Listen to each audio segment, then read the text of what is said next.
ಜೀವನ ಬಂದುದ್ದೇ ಭಾಳ ಅಪರೂಪದ ರೀ. ಅದರಾಗ ಈ ಸಮಯ ಅಂತೂ ನಮ್ಮ ಸ್ವತ್ತಲ್ಲ. ಸೂರ್ಯ ನಿಂದಿರ್ತಾನೇನ್ರಿ ನಾವು ಬರತ್ತಾನೆ? ನಿಂದಿರ್ತಾನೇನಪ್ಪ? ನಿಂದ್ರಲ್ಲ.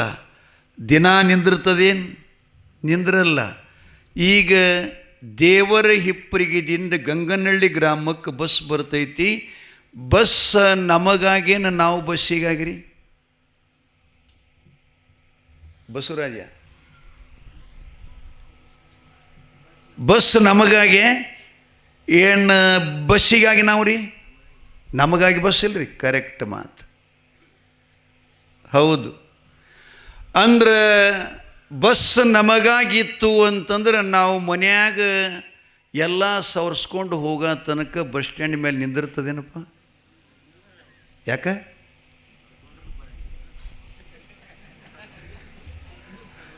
ಹಾಗಲ್ಲ. ಬಸ್ಸಿಗೆ ಒಂದು ಸಮಯ ಇದೆ. ಏನದ? ಒಂದು ಸಮಯ ಇದೆ. 8ಕ್ಕೆ ಬಂದು 8:10 ಇಲ್ಲಿಂದ ಹೋಗ್ತಾನಂತ ಒಂದು ಸಮಯ ಅದ.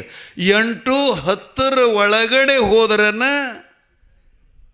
ಬಸ್ ನಮಗೆ ಸಿಗ್ತದೆ. ನಾವು ವಿಜಯಪುರಕ್ಕೆ ಹೋಗ್ಲಿಕ್ಕೆ ಅನುಕೂಲ ಆಗ್ತದೆ. ಹಾಗೇನೆ ನಮಗೆ ಬಾಲ್ಯ, ಯೌವನ, ವೃದ್ಧಾಪ, ಮುಪ್ಪ ಅಂತ 4 ಸಮಯ ಅದಾವ. ಈ 4 ಸಮಯದೊಳಗೆ ಯಾವ ಯಾವ ಸಮಯದಲ್ಲಿ ನಾವು ಏನೇನು ಗಳಿಸ್ಬೇಕಪ್ಪ, ಇದು ಮೊದಲು ಅರ್ಥ ಮಾಡ್ಕೋಬೇಕು. 25 ವರ್ಷ ತನಕ ನಾವು ಚೆನ್ನಾಗಿ ಯಾವ ಕಡೆನೂ ಕೂಡ ನಮ್ಮ ಮನಸ್ಸು ಚಂಚಲ ಮಾಡಿಕೊಳ್ಳಾರ್ದನ್ನು, ಸಮಯ ವ್ಯಷ್ಟ ಹಾಳು ಮಾಡಿಕೊಳ್ಳಾರ್ದನ್ನು, ಯಾವ ವಿದ್ಯೆಯನ್ನು ನಾವು ಸಾಧಿಸಬೇಕಂತೀವಿ ಪರಿಪೂರ್ಣವಾಗಿ ಅದರ ಮೇಲೆ ಶ್ರದ್ಧೆ, ವಿಶ್ವಾಸ, ಪ್ರೀತಿಯನ್ನು ಇಟ್ಕೊಂಡು 25 ವರ್ಷ ತನಕ ಚೆನ್ನಾಗಿ ನಾವು ಅಭ್ಯಾಸ ಮಾಡಿ ವಿದ್ಯಾ ಕಲಿಬೇಕು. ವಿದ್ಯಾ ಕಲಿತ ಮೇಲೆ 25 ವರ್ಷನೊಳಗೆ ನಮ್ಮ ಜೀವನದೊಳಗೆ ಏನಾಗಬೇಕು ಅನ್ನುವ ಭವಿಷ್ಯದ ಸಮಯ ಆಗಲೇ ಇದೆ. 40 ಮುಂದೂ ಇಲ್ಲ, 10 ಹಿಂದೂ ಕೂಡ ಇಲ್ಲ. ತಾಯಿ ತಂದೆಗಳೇ ಲಕ್ಷ್ಯದಾಗಿಡ್ರಿ. ಓದೋ ಮಕ್ಕಳು ಮತ್ತು ತರುಣ ಮಕ್ಕಳು ವಯಸ್ಸಿನಲ್ಲಿ ಮನುಷ್ಯ ಏನು ಮಾಡಬೇಕು, ಇದನ್ನು ಅರ್ಥಪೂರ್ಣವಾಗಿ ನಾವು ಅಭ್ಯಾಸ ಮಾಡ್ಕೋಬೇಕು. ಏನು ಮಾಡಬೇಕಂದ್ರೆ, ನಮಗೆ ಭಗವಂತ ಮೂಲ್ಯವಾದಂಥ ಜನ್ಮವನ್ನು ಕೊಟ್ಟಿದ್ದಾನೆ, ಇದರ ಲಾಭ ಹ್ಯಾಂಗೆ ಮಾಡ್ಕೋಬೇಕು ಅನ್ನೋದನ್ನು ಒಂದು ಕಥೆ ಬರ್ತದೆ. ಒಂದು ಹೇಳ್ತೀನಿ ನಿಮಗೆ. ಒಂದು ಊರಾಗ ಒಬ್ಬಕ್ಕೆ ಹೆಣ್ಮಗಳಿದ್ಲು. ನೀವು ಅಂದಿರಬೇಕು, ಮತ್ತು ಆ ಊರಾಗ ಹೆಣ್ಮಕ್ಳಿಲ್ಲೇನ್ರಿ ಮುತ್ಯಾತ? ಕತೆಗೆ ಬರುವ ಹೆಣ್ಮಗಳು. ಆಕೆಯಿಂದೇನಾಗಿತ್ತಂದ್ರೆ 3 ತಿಂಗಳನ್ನು ಆಕೆ ಬಸ್ಸರಿದ್ದಾಗ ಗಂಡ ಅಕಲ್ಪಿಕ ವಿಷಮಜ್ವರ ಬಂದು ಆತ ಪ್ರಾಣ ಕಳ್ಕಂಡ. ಅಂದ್ರಿಕೆ ಏನಾದ್ಲ್ರಿ? ವಿಧವೆ ಆದ್ಲು. ಆದ್ರೆ ಹೆಣ್ಮಗಳು ಇಷ್ಟು ಚಲೋ ಇದ್ರುಳ್ರಿ, ತವ್ರ ಮನೆ ಕಡೆ ಅಣ್ಣ ತಮ್ಮರ ಕಡೆ ಆಶೆ ಮಾಡಲಿಲ್ಲ. ತಾಯಿ ತಂದೆ ನನಗೇನಾದರೂ ಸಹಾಯ ಸಹಕಾರ ಮಾಡ್ಯಾರು ಅಂತ ಕಿಂಚಿತ್ತಾದರೂ ಕೂಡ ಅವ್ರ ಕಡೆ ಗಮನ ಇಲ್ಲ. ಆಕಿನಲ್ಲಿ ನಿರ್ಧಾರ ಏನಿತ್ತು ಅಂತಂದ್ರೆ, ಕೊಟ್ಟ ಹೆಣ್ಣ ಕುಲದ ಹೊರತು. ಇನ್ನು ನಾನು ಗಂಡನ ಮನೆ ಪಾದ ಸೇರುವಾಗ ನನಗೇನು ಕೊಡಬೇಕೆಲ್ಲನೂ ಕೊಟ್ಟಿದ್ದಾರೆ. ನನ್ನ ಮನಸ್ಸಿನೊಳಗೆ ಏನೈತಿ ಎಲ್ಲ ಕೊಟ್ಟಿದ್ದಾರೆ.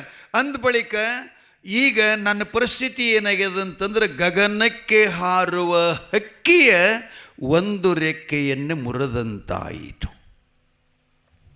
ಹೇ ಪರಮಾತ್ಮ, ನನ್ನ ತೋಳಿಗೆ ನನ್ನ ಕೈಗೆ ಶಕ್ತಿ ಕೊಡು. ನಾನು ದುಡಿದು ಜೀವನ ಸಾಗಿಸ್ತೀನಿ. ಆದರೆ ಎಂಥ ಪ್ರಸಂಗ ಬಂದರೂ ಇನ್ನೊಬ್ಬರಿಗೆ ಒಂದಿಷ್ಟು ಕೈ ಚಾಚುವಂಗೆ ನನಗೆ ಬುದ್ಧಿ ಕೊಡಬೇಡ ಅಂತ ಬೇಡದಳಂತಕ್ಕೆ. ಬೇಡ್ತೀರಿ ನಿಂಗೆ ಯಾರು? ನಿಮ್ಮ ಅನೇಕ ಇರ್ತಾವೆ. ಈ ಟೈಮ್ದಾಗ ದೇವ್ರು ಹಿಂಗೆ ಮಾಡಬಾರ್ದಾಗಿತ್ತು, ಹಂಗೆ ಮಾಡಬಾರ್ದಾಗಿತ್ತು, ಹಿಂಗೆ ಮಾಡಿದ್ರೆ ನಾನು ಹಾಟೇನು ದೇವ್ರ ಅಂತ ಅವನಿಗೆ ಹೆಣನೂ ಎತ್ತೀರಿ, ಅವನ ಬಾಗಿಲಿಗೆ ಮುಳ್ಳೂ ಬಡಿತೀರಿ. ಹೀಗೆಲ್ಲ ಆ ಯಮ್ಮ ಹಂಗಲ್ಲಿಲ್ಲ. ಯಾಕಲ್ಲಿಲ್ಲ? ಆಕಿನಲ್ಲಿ ಸಂಸ್ಕಾರ ಇತ್ತು, ಜ್ಞಾನಿತ್ತು. ಹುಟ್ಟಿದ್ದು ಹುಳವಮ್ಮ ಸಾಯ್ತದ, ಕಟ್ಟಿದ ಮನೆಯೊಮ್ಮ ಬೀಳ್ತದ. ಹುಟ್ಟು ಆಕಸ್ಮಿಕ, ಸಾವು ಖಚಿತ. ಆದ್ದರಿಂದ ಅವರು ಮಾಡಿದ್ದ ಹಿಂದಿಂದ ಕರ್ಮಾನುಸಾರವಾಗಿ ಇಷ್ಟೇ ದಿನ ನನ್ನ ಜೊತೆ ಬದುಕಬೇಕು ಅಂತ ಬ್ರಹ್ಮ ಬರೆದಿದ್ನೇನೋ ಹೋದರು. ಇನ್ನು 100 ವರ್ಷ ಇದ್ದರೂ ಗಂಡನ, 3 ದಿನ ಇದ್ದರೂ ಗಂಡನ, 3 ಗಳಿಗಿದ್ದರೂ ಗಂಡನ ಅಂಥೇಳಿ ಪ್ರಾಮಾಣಿಕವಾಗಿ ಯಾರು ತೋಟಕ್ಕೆ ಹೋಗ್ತಿರ್ತಾಳೆ ಅವರು 9 ಕೊಟ್ರಂದ್ರೆ 9ಕ್ಕಿಂತ 15 ನಿಮಿಷ ಮುಂಚಿತನ ಅವರು ಹೊಲಕ್ಕೆ ಹೋಗ್ತಿದ್ಲು. ಕೆಲಸ ಬಿಡುವಿನ ಟೈಮ್ 5 ಗಂಟೆ ಕೊಟ್ಟಿದ್ರು ಅಂದ್ರೆ 5, 15, 20 ನಿಮಿಷಕ್ಕೆ ಕೈಯನ್ನು ಕುರಿಪಿ ಒಗಿತಿದ್ಲು. ಬಳಿಕ ಬೇಕಾದವರು ಹೊಲ ಇರಲಿ, ಅವ್ರ ಹೊಲ ಅದು ನನ್ನದೇ ಹೊಲ ಅಂತ ದುಡಿತಿದ್ಲು. ಆಕೆ ಹಾಗೆ ಗರ್ಭ ಇದ್ಲು. 9 ತಿಂಗಳ ನವಮಾಸಗಳು ತುಂಬಿದ ಬಳಿಕ ಒಂದು ಮಗನಿಗೆ ಜನ್ಮ ಕೊಟ್ಟಳು. ಗಂಡು ಮಗನ ಹುಡ್ತು. ಭಾಳ ಸಂತೋಷ ಆಯಿತು. ಎಲ್ಲವೂ ತಾನೇ ಮಾಡಿಕೊಂಡಳು. ಬೆಂಕಿ, ನೀರ ಎಲ್ಲ ತಾನೇ ಮಾಡಿಕೊಂಡಳು. ಯಾಕೆ? ಇನ್ನೊಬ್ಬರಿಗೆ ನಾ ಭಾರ ಆಗಬಾರ್ದಂತ ಎಲ್ಲ ತಾನೇ ಮಾಡಿಕೊಂಡಳು. ಕೊನೆಗೆ ಮಗನನ್ನು ಅಮೃತವನ್ನು ಕೊಟ್ಟು ಬೆಳೆಸಿದ್ಲು. ಆ ಬಳಿಕ 5 ವರ್ಷದವ 6 ವರ್ಷದವ ಮಗ ಆಗದ ಕೂಡಲೇ ಅವನಿಗೆ ಒಂದಿಷ್ಟು ಅಕ್ಷರ ಜ್ಞಾನ ಕೊಡಬೇಕು ಅಂತ ಶಾಲೆಗೆ ಕಳುಹಿಸುತ್ತಾಳೆ. ಶಾಲೆಗೆ ಕಳಿಸುವ ಸಮಯದಲ್ಲಿ ಬಹಳ ಪ್ರಾಮಾಣಿಕವಾಗಿ ಮಗನನ್ನು ದಕ್ಷತೆ ವಹಿಸ್ಕೊಂಡು, ನಮ್ಮ ಹೆಣ್ಮಕ್ಳು ಏನು ಮಾಡ್ತಿರ್ತಾರೆ, ನಮ್ಮ ಮಗ ಶಾಲೆಗೆ ಹೋಗ್ಯಾನ ಅಂಥೇಳಿ ಕಣ್ಣು ಮುಚ್ಚಿ ಕೊಡ್ತಾರೆ ಮನೆಯಾಗ. ಆಕೆ ಹಾಗಲ್ಲ. ಶಾಲೆಗೆ ಹೋದರೂ ಸರಿಯಾಗಿ ಹೋಗ್ತಾನೇನಿಲ್ಲ. ಅಲ್ಲಿ ಗುರುಗಳು ಹೇಳಿದಂಥ ಪಾಠ ಮನೆಯಾಗ ತಂದು ಸರಿಯಾಗಿ ಅಭ್ಯಾಸ ಮಾಡ್ತಾನೋ ಇಲ್ಲ, ಇದನ್ನು ನಿತ್ಯದಲ್ಲಿ ಚೌಕಶಿ ಮಾಡ್ತಿದ್ಲು. ಅದನ್ನು ಹೊಳ್ಳಿ ಕೇಳ್ತಿದ್ಲು. ಮಗ್ಗಿ ಪಾಠ ಮಾಡ್ಯಾನಿಲ್ಲ, ಕಕಾ ಓದ್ಯಾನಿಲ್ಲ, ಏನಿಲ್ಲ. ಅವರ ಅವನ್ನೇ ತಿಡ್ಕೊಂಡು ನಡೀತಕ್ಕಂಥ ಅಭ್ಯಾಸದೊಳಗೆ ಎಲ್ಲನೂ ಕೂಡ ಮಗನನ್ನು ಬಹಳ ಸಾವಧಾನವಾಗಿ ಜಾಗೃತಿವಾಗಿ ಅಭ್ಯಾಸ ತಗೋತಾ ಇದ್ಲು, ಕೆಲಸನೂ ಮಾಡ್ತಾ ಇದ್ಲು. ಅವ ಮಗ ಹ್ಯಾಂಗಿದ್ದ ಅಂದ್ರೆ ತಾಯಿಗೆ ತಕ್ಕ ಮಗನಾಗಿದ್ದ. ತಾಯಿ ಹಾಗನ ಗುಣ ಇದ್ದು ಅವನ ಹತ್ರ. ಆ ಬಳಿಕ ಆ ಯಮ್ಮ ಶಾಲೆಗೆ ಹೋಗ್ತಕ್ಕಂಥ ಸಮಯದಲ್ಲಿ ಆ ಮಗು ಏನು ಮಾಡ್ತಿದ್ದು ಗುರುತೇನ್ರಿ? ಶಾಲೆಗೆ ಹೋಗುವಾಗ ಬೆಳಗ್ಗೆ ಮುಂಜಾನೆ ತಾಯಿಗೆ ನಮಸ್ಕಾರ ಮಾಡ್ತಿದ್ದ. ಶಾಲೆ ಬಿಟ್ಟು ಬಂದ ಕೂಡಲೇ ಅಮ್ಮ ಅಡವಿದು ಬಂದ ಕೂಡಲೇ ಆಕೆ ಕೈಕಾಲು ಮುಖ ತಕ್ಕಳಕ್ಕೆ ನೀರು ಕೊಟ್ಟು ಆಕೆ ಮುಖ ತಕ್ಕೊಂಡು ಭಸ್ಮ ಹಾಸ್ಕೊಂಡು ಬಳಿಕ ಆಗೊಮ್ಮ ನಮಸ್ಕಾರ ಮಾಡ್ತಿದ್ದ. ಯವ್ವ, ಇಷ್ಟು ತಾಯಂದ್ರೆ ಬಂದೀರಿ, ನಿಮ್ಮ ಮನೆಯಾಗ ನಿಮ್ಮ ಮಕ್ಕಳು ಯಾರು ಕಾಲು ಬೀಳ್ತಾರೆ ಕೈ ಮೇಲೆ ಮಾಡಿ ನೋಡ. ಒಬ್ಬರು ಇಲ್ಲಿಲ್ಲ. ಅಪ್ಪ ನಿಮಗ್ರಿ? ನಿಮಗೂ ಇಲ್ಲೇ. ಬರೋಬ್ಬರಿ ಹೇಳಿದ್ರು. ಒಬ್ಬರು ಮನೆಯಾಗ ಮಾಡೋದು ನೋಡಿದ್ರೆ ಮಕ್ಕಳು ಮಾಡ್ತಾವ್ರಿ. ನಾವೇ ಹಿರಿಯರನ್ನು ಬಿದ್ದಿಲ್ಲ. ಈಗೇನು ಈ ಪಟ್ಕಾದವ್ರರ ಇವರಲ್ಲಿ ಇಂಥ ಅನುಭವದ ರೀ, ಆ ಅನುಭವ ಈಗಿನ ಮಕ್ಕಳು ಯಾರೂ ತಗೊಳ್ಳೋಕ್ಕೆ ತಯಾರಿಲ್ಲ. ಬಿಡವ ಮುದುಕುಂತ ತಲೆ ಕೆಟ್ಟದು ಏನು ಹಲಬತ್ತದ, ಅದಕ್ಕೆ ಹೊರಗೆ ಹಾಕಿಬಿಡ್ರಿ ಅಂತಾವು ಮನ್ಯಾಗ ಅವ್ವ ಅಪ್ಪಗವು. ಆದರೆ ಅವರ ಹೃದಯದೊಳಗಿರತಕ್ಕಂಥ ಅನುಭವ ಜಗತ್ತಿನಾಗ ಯಾವ ಪುಸ್ತಕದಾಗೂ ಸಿಗೋದಿಲ್ಲ. ತಲೆಯಾಗಿರಲಿ ನಿಮಗೆ. ಯಾಕೆ? ಪ್ರತ್ಯಕ್ಷ ಅನುಭವಿಸಿದ ಅನುಭವ ಅವರಲ್ಲಿರ್ತೈತಿ. ನಮ್ಮವ್ರು ಹೇಳ್ತಾರೆ, ಜ್ಞಾನದಕ್ಕಿಂತಲೂ ವೇದದಕ್ಕಿಂತಲೂ ಅನುಭವ ದೊಡ್ಡದು ಅಂತ. ಅನುಭವ ದೊಡ್ಡದು, ಅದನ್ನು ಆಶ್ರಯ ಮಾಡ್ಕೋಬೇಕ್ರಿ.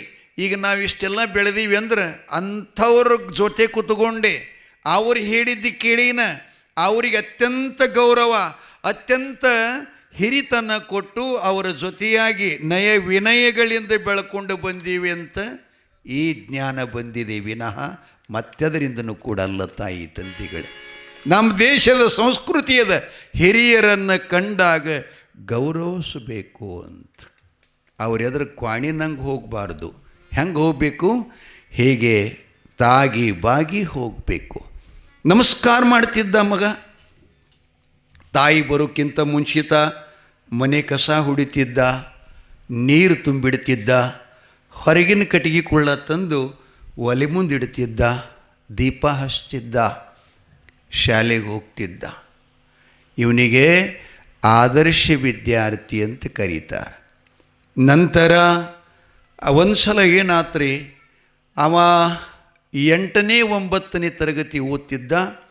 ಓದುವಾಗ ತಾಯಿ ರಾತ್ರಿ ಹಗಲು ಮಳೆ ಬಿಸಿಲು ಗಾಳಿಗಳೆನ್ನದೆ ನನ್ನ ವಿದ್ಯಾಭ್ಯಾಸಕ್ಕಾಗಿ, ನನ್ನ ಜೀವನ ಸಮೃದ್ಧಿಯಾಗುವ ಸಲುವಾಗಿ ನಮ್ಮಮ್ಮ ಇಷ್ಟು ದುಡಿತಾಳಲ್ಲಪ್ಪ, ನಮ್ಮಮ್ಮನಿಗೆ ಶಾಲೆ ಖರ್ಚು ಜಾಸ್ತಿ ಆಗ್ತದೆ, ಭಾರ ಆಗ್ತದೆ, ನಾನು ಏನಾದರೂ ಒಂದು ಪುಟ್ಟ ಕೆಲಸ ಮಾಡಿ ಒಂದಿಷ್ಟು ನಮ್ಮ ತಾಯಿಗೆ ಭಾರ ಆಗಲಾರ್ದಂಗೆ ಬದುಕಬೇಕಂತ ವಿಚಾರ ಬರ್ತತ್ರಿ ಮಗನಿಗೆ.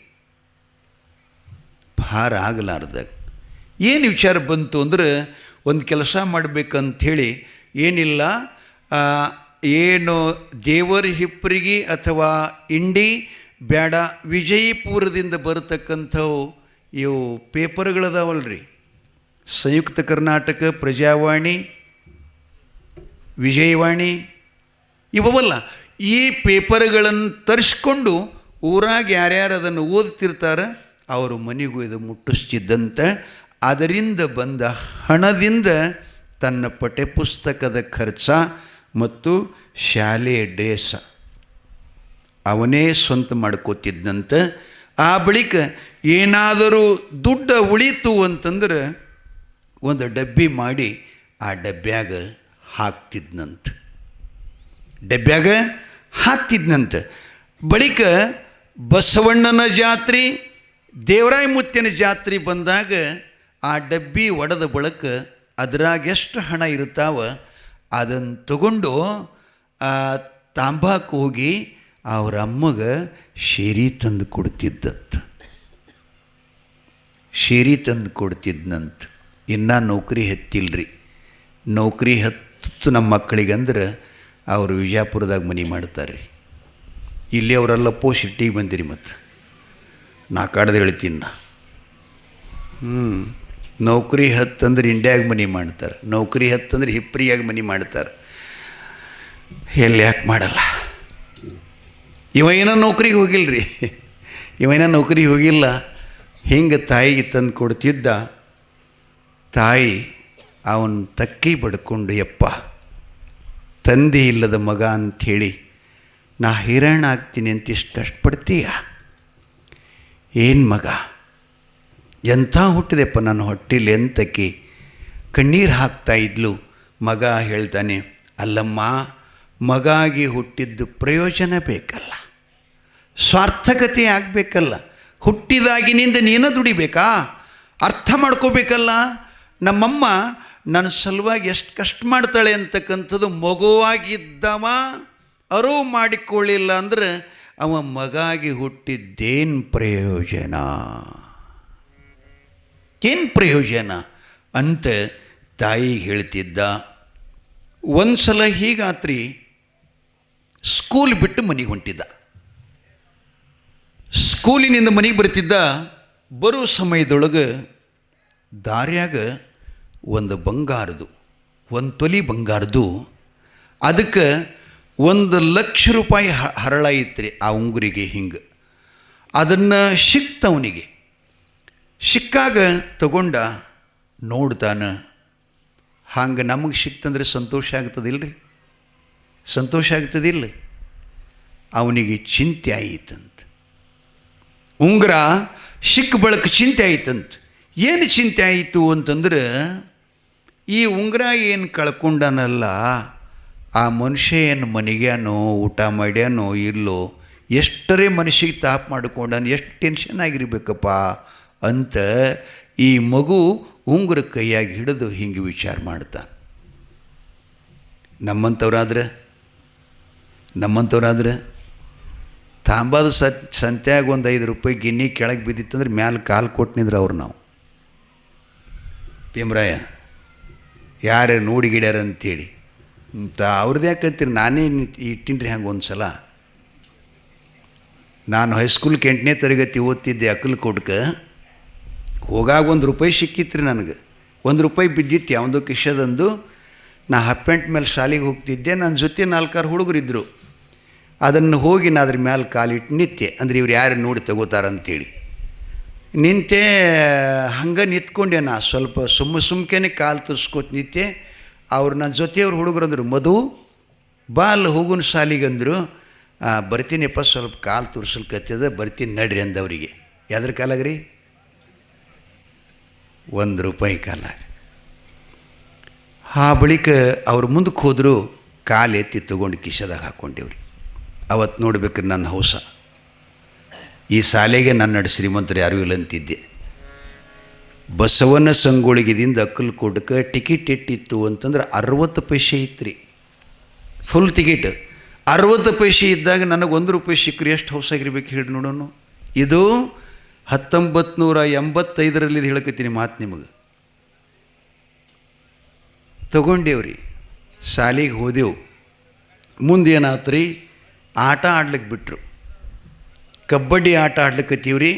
ಹಾಫ್ ಪ್ಯಾಂಟ ಮ್ಯಾಗಿನ ಹಾಫ್ ಶರ್ಟ ಕಳೆದು ಬನೀನ ಮತ್ತು ಜಾಂಗಿನ ಮೇಲೆ ಕಬಡ್ಡಿ ಆಡ್ಲಿಕ್ಕತ್ತೀವ್ರಿ. ಬಟ್ಟೆ ಹಿಂಗೆ ದಂಡಿಗಿಟ್ಟಿದ್ದು ಸುತ್ತೆಲ್ಲ ಹುಡುಗರು ಕೂತು ನೋಡ್ತಿದ್ರು. ಆಟ ಮುಗೀತು. ಬಟ್ಟೆ ತೊಗೊಂಡು ಹಾಕ್ಕೊಂಡು ನಳದಾಗ ಕೈಕಾಲು ತಕ್ಕೊಂಡು ಬಟ್ಟೆ ಹಾಕ್ಕೊಂಡು ಅದು ಪಠ್ಯಪುಸ್ತಕ ಹೆಗಲಿಗೆ ಹಾಕ್ಕೊಂಡು ಕಿಶದ ಕೈ ಹಾಕಿದ್ರಿ. ಮೊದಲು ನಂದೊಂದು ₹10 ಇತ್ತು ರೀ ಒಳಗೆ. 10 ಇದು ಒಂದು ಎಷ್ಟಾಯ್ತು? 11 ಮುಂದೆ ಇನ್ನೊಂದಿಲ್ಲ. ಅಕ್ಕಲಕೋಟೆ ರಾಜೇನು ನನ್ನ ಶ್ರೀಮಂತಿಲ್ಲ, ತಿಟ್ಟುಬ್ಬಿದ್ದೀನ. ಆದ್ರೆ ಕಿಶದ ಕೈ ಹಾಕ್ತೀನಿ ರೀ, 10 ಇಲ್ಲ, 1 ಇಲ್ಲ. ₹1 ಕೆಳಗೆ ಬಿದ್ದಿದ್ದು ತೊಗೊಂಡು ಕಿಶದಾಗ ಹಾಕ್ಕೊಂಡಿದ್ದಕ್ಕಾಗಿ ₹10 ತೊಗೊಂಡು ಹೋಯ್ತಲ್ಲ. ಎಂಥ ಡೇಂಜರ್ ಅದಪ್ಪ ಅಂತ ಅವತ್ತು ತಿಳಿತ್ರಿ. ಅದು ಬಿಟ್ಟಿನೇ ತಿಳಿ ಇವತ್ತು ಇಲ್ಲಿ ಕೂತು ಪ್ರವಚನ ಹೇಳಕತ್ತೀನಿ.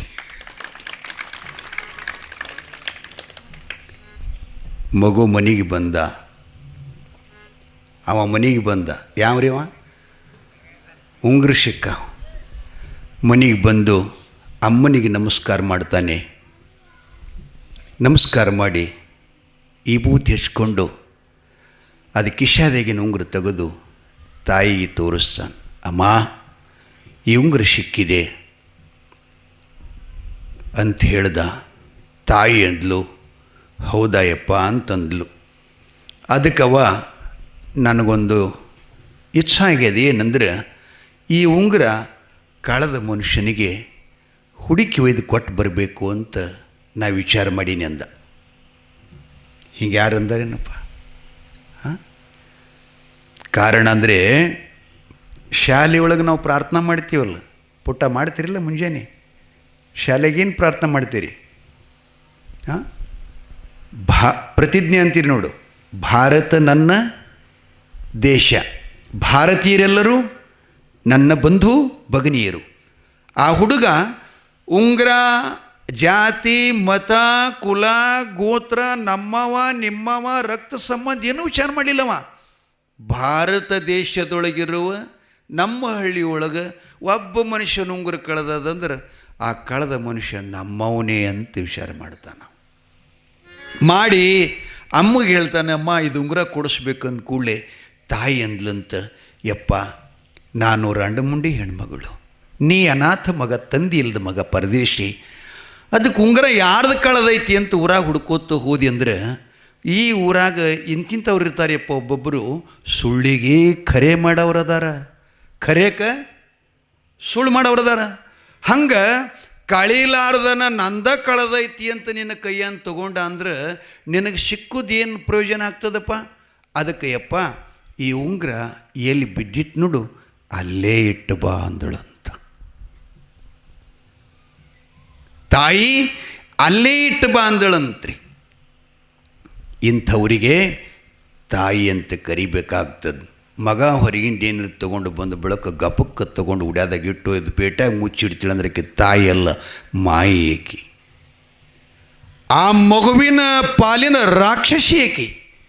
ಲಕ್ಷದಾಗಿಲ್ಲಿ ತಾಯಿ ಅಂದರೆ ಬಹುಶಃ ನಿಮಗೊಂದಿಷ್ಟು ಸಿಟ್ಟು ಬರ್ಬೋದು, ಅಜ್ಜ ಹಿಂಗೆ ಹೇಳ್ತಾನೆ ಅಂಥೇಳಿ. ನಾ ನಿಜವಾಗಿರತಕ್ಕಂಥ ಮನುಷ್ಯ ಧರ್ಮದ ಮೂಲ ತತ್ವ ಹೇಳಕತ್ತೀನಿ. ಯಾರ್ದು ಮುಟ್ಟಬಾರ್ದದು. ನಿಜವಾಗಿ ಅದರಿಂದ ಎಷ್ಟು ಅಪರಾಧದ ಅನ್ನೋದ್ರ ಬಗ್ಗೆ ನಿಮಗೆಲ್ಲ ಹೇಳಿನ ಈಗ. ಅದಕ್ಕೆ ಹೇಳುವ ತಾತ್ಪರ್ಯ ಏನು ನಡೆದಿತ್ತು ರೀ ಕತಿ? ಉಂಗುರ ತಾಯಿ ಹೇಳಿದ್ಲು ಏನಂತ, ಎಲ್ಲಿತ್ತು ಅಲ್ಲಿಟ್ಬಾರ್ಪ. ಮಗ ಅಂತಾನ, ಯವ್ವ ನೀ ಹೇಳಿದ್ದು ಸತ್ಯ ನಿಜ, ಒಯ್ದು ಇಡ್ತೀನಿ. ಆದರೆ ಇನ್ನೊಬ್ಬನ ಕೈ ಸಿಕ್ತಂದ್ರೆ ನನ್ನಂಗೆ ಕೊಡುವಂಥ ಭಾವ ಬೇಕಲ್ಲ. ಅದಕ್ಕೆ ಏನಾರ ಪ್ರಯತ್ನ ಮಾಡಿ ಕೊಡುವಂಗೆ ಮಾಡಬೇಕು. ನಮ್ಮೂರಾಗ ಯಾರೇ ಸ್ವಲ್ಪ ದೊಡ್ಡವ್ರು ಇದ್ರಿ ಬೇಕಲ್ಲ, ಅವ್ರಿಗೆ ಏನ್ರಿ ಹೇಳಿದ್ರಿ ಇದನ್ನು ಕೊಡಿಸ್ತಾರಲ್ಲ ಅಂತ ಕೇಳಿದಾಗ, ಹೌದಪ್ಪ ನಮ್ಮ ಊರಾಗ ಇಂಥವ್ರೊಬ್ಬರು ದೊಡ್ಡವ್ರು ಅದಾರ, ಅವ್ರ ಕಡೆ ಹೋಗು, ಇದನ್ನು ಕೊಟ್ಟು ಬಾ, ಡಂಗರ ಹೊಡಿಸ್ಕೊಡ್ತಾರ. ಹೋದ, ಮನೆಗೆ ಹೋದ, ಕೂತಿದ್ರು. ದೂರ್ಲಿ ಅವ್ರಿಗೆ ಕೈ ಮುಗದ, ನಮಸ್ಕಾರಿಯಪ್ಪ ಅಂತಂದ. ನಮಸ್ಕಾರ ಹಿಂಗಿರ್ತದಲ್ಲ ಸೌಂಡ. ಯಾರೋ ನೀನು? ನಾನು ಹಿಂಗ್ರಿಯಪ್ಪ. ಯಾಕೆ ಬಂದಿ? ಇದು ನಾ ಸ್ಕೂಲ್ ಬಿಟ್ಟು ಬರಾಗಿದ್ದು ಉಂಗುರ ಸಿಕ್ಕಿತ್ರಿ ಹಿರಿಯರೇ, ನಮ್ಮಮ್ಮ ನಿಮ್ಮ ಕೈಯೊಳಗೆ ಕೊಡಿಸು ಅಂತ ಹೇಳಿದ್ಲು. ನೀವು ಡಂಗರ ಹೊಡಿಸಿ ಕಳೆದವನಿಗೆ ಕೊಡ್ತೀರಿ ಅಂತ ನಮ್ಮಮ್ಮ ಹೇಳಿದ್ಲು, ಅದಕ್ಕೆ ನಿಮ್ಮ ಮನೆಗೆ ಬಂದಿನಿ. ಹಾ ಹೀಗ ತಗೊಂಡು ಬೈ ಕಡೆ ತಗೊಂಡ್ರು. ನೋಡಿದ್ರು, ಗಾಬರಿ ಆದವ. ಅವನು ಪತ್ತಾರ ಎಂಥ ಉಂಗುರ ಮಾಡ್ಯಾನಪ್ಪ, ಇಂಥ ಉಂಗುರ ಎಷ್ಟೋ ನಾ ಮಾಡಿಸೀನಿ, ಆದರೆ ಇಷ್ಟು ಸುಂದರ ಉಂಗುರ ನಾನು ನೋಡಿಲ್ಲ ಅಂಥೇಳಿ, ಇದನ್ನೇನು ಸಣ್ಣ ಹುಡುಗ ಕೈಯಾಗ ಹಾಕ್ಕೊಂಡಂದಿಷ್ಟು ನ್ಯಾಯ ಮಾಡೋಕ್ಕೆ ಹೋದಂದ್ರೆ ಭಾಳ ಮಂದಿ ನೋಡ್ತಾರಂತ ಮನಸ್ಸಾತು. ಯಾರು ದೊಡ್ಡವ್ರಿ? ಯಾರು ದೊಡ್ಡವ್ರು? ಏನು ಮಾಡಿ? ಅದಕ್ಕೆ ನಮ್ಮ ಶರಣ ಹೇಳ್ತಾರೆ, ಅಜಕೋಟಿ ವರುಷದವರೆಲ್ಲರೂ ಹಿರಿಯರೇ. ಇಲ್ಲ, ಜ್ಞಾನ ಯಾರಲ್ಲಿ ಅದ ಅವರು ಹಿರಿಯರು. ವಯಸ್ಸಿನಿಂದ ಎಷ್ಟು ವಯಸ್ಸಾದ್ರೆ ತಗೊಂಡು ಮಾಡೋದೇನದ?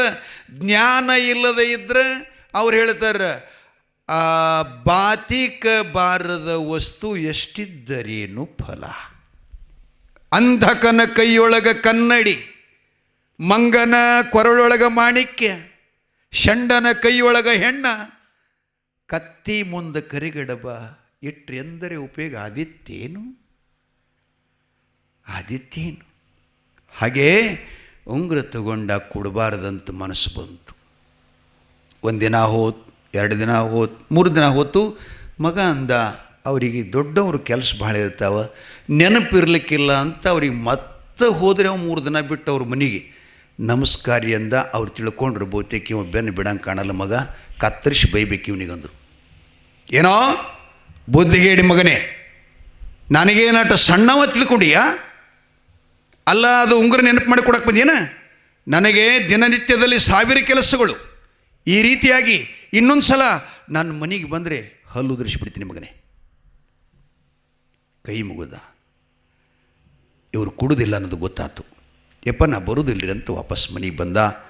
ಮನೆಗೆ ಬಂದಂತ, ಅಮ್ಮ ದೊಡ್ಡವ್ರಂತ ಹೇಳಿದೆ, ಕೊಡಿಸ್ತಾರಂತ ಹೇಳಿದೆ, ಆದರೆ ಅವರು ದೊಡ್ಡವರಲ್ಲ, ಅವರೆರಡು ಸಣ್ಣವ್ರು ನಮ್ಮ ಊರಾಗ ಯಾರೂ ಇಲ್ಲ ಅಂದ. ಕಪಾಳ ಕೊಡಿದಳು ತಾಯಿ. ಚಂಡಲ, ಯಾರೇ ನೀ ಮಾತಾಡುವಂಥ ಶಬ್ದ ಕೇಳಿ ಅವ್ರಿಗೆ ಹೋಗಿ ಹೇಳಿದರೆ ಈ ಊರಲ್ಲಿ ಬದುಕೋದು ಕರಕಷ್ಟ.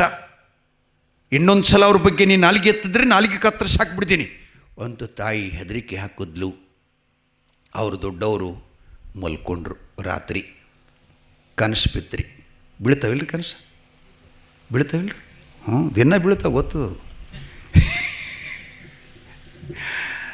ಇರಲಿ, ಕನಸು ಏನು ಬಿತ್ತಂದ್ರೆ ಅವ್ರು ಏನಿದ್ರಲ್ಲ ದೊಡ್ಡವರು, ಅವ್ರ ತಾಯಿ ಬಂದಡ್ರಿ ಕನಸ್ನಾಗ. ಸತ್ತಿಳಕ್ಕೆ 6 ತಿಂಗಳಾಯಿತು.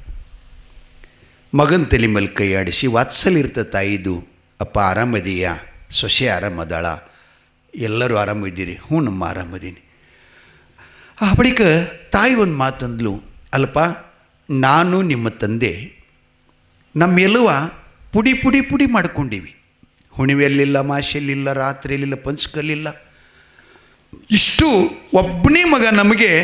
ನನ್ನ ಮಗ ಹೊಸಲು ಹೊರಗೆ ಎಂದೂ ಗಾಳಿ ಬಿಸಿಲಕ್ಕೆ ಹೋಗಬಾರ್ದು ಅಂತ ಒಂದು ಅರ್ಧ ಕ್ವಿಂಟಲ್ ಗಟ್ಟಲೆ ಬಂಗಾರ ಗಳಿಸೀವಿ ಮತ್ತು ಸಾಕಾಗಷ್ಟು ಜಮೀನು ಮಾಡೀವಿ. ಇಷ್ಟೆಲ್ಲ ಮಾಡಿದ್ರೂ ಒಬ್ಬ ರಂಡಮುಂಡಿ ಮಗ ಸ್ಕೂಲ್ ಬಿಟ್ಟಾಗ ದಾರ್ಯಾಗ ಸಿಕ್ಕ ಉಂಗುರ ತಗೊಂಡು ಕೈಯಾಗ ಹಾಕ್ಕೊಂಡಿದ್ದಿ, ಕೊಡಬಾರ್ದಂಥ ಮನಸ್ಸಾಯ್ತಲ್ಲೋ ಬುದ್ಧಿಗೇಡಿ. ಕನಸಿನಾಗ ಭಯ ಕಟ್ಲು. ನೋಡಪ್ಪ, ಹೆಚ್ಚಿಗೆ ಮಾತಾಡ್ಲಿಕ್ಕೆ ನನಗೆ ಸಮಯ ಇಲ್ಲ. ಹಾದಿಯಾಗಿ ಉಂಗುರ ತಗೊಂಡು ಕೈಯಾಗಿ ಇಟ್ಟುಕೊಂಡು ನಿನ್ನ ಊರಾಗ ತಿರುಗಬೇಕು ಅನ್ನಿಸ್ತಿತ್ತು ಅಂದರೆ ನಿಮ್ಮಮ್ಮ ನಿನಗೆ ಹಾದಿಯಾಗ ಹೆತ್ತಾಳಂತ ತಿಳ್ಕೊ. ಬೆಳಗ್ಗೆ ಮುಂಜಾನೆ ಎದ್ದು ಉಂಗುರ ಕೊಟ್ಟಿ ಅಂತಂದರೆ ನಿಜಕ್ಕೂ ನಿಮ್ಮಪ್ಪನ ರಕ್ತಕ್ಕೆ ಹುಟ್ಟಿದ ಕುಲಪುತ್ರ ಅಂತ ನನ್ನ ಆತ್ಮಕ್ಕೆ ಶಾಂತಿ ಸಿಗುತ್ತದೆ. ಅಲ್ಲಿ ತನಕ ನನಗೆ ಶಾಂತಿ ಇಲ್ಲ ಅಂತಂದಳು. ಕನಸು ಮುಗೀತು, ಕಣ್ಣ ತೆರೆಯಿತು. ಮನುಷ್ಯಗೆ ಪಶ್ಚಾತ್ತಾಪ ಆತು. ಸತ್ತು ಹೋದ ನಮ್ಮ ತಾಯಿ ಕನಸಿನಾಗ ಬಂದಿಂಥ ಶಬ್ದಲ್ಲಪ್ಪ ಅಂದ ಬಳಿಕೆ ಉಂಗುರ ಇಟ್ಕೋಬಾರ್ದಂತ ಆಳ ಮಗನ ಹಚ್ಚಿ ಡಂಗರ ಹೊಡೆಸಿ ಕಳೆದ ಮನುಷ್ಯನಿಗೆ ಕರೆಸಿ ಆ ಉಂಗುರ ಕೊಟ್ಟ ಅಂತ ಬರುತ್ತೆ ತಾಯಿ ತಂದೆಗಳೇ.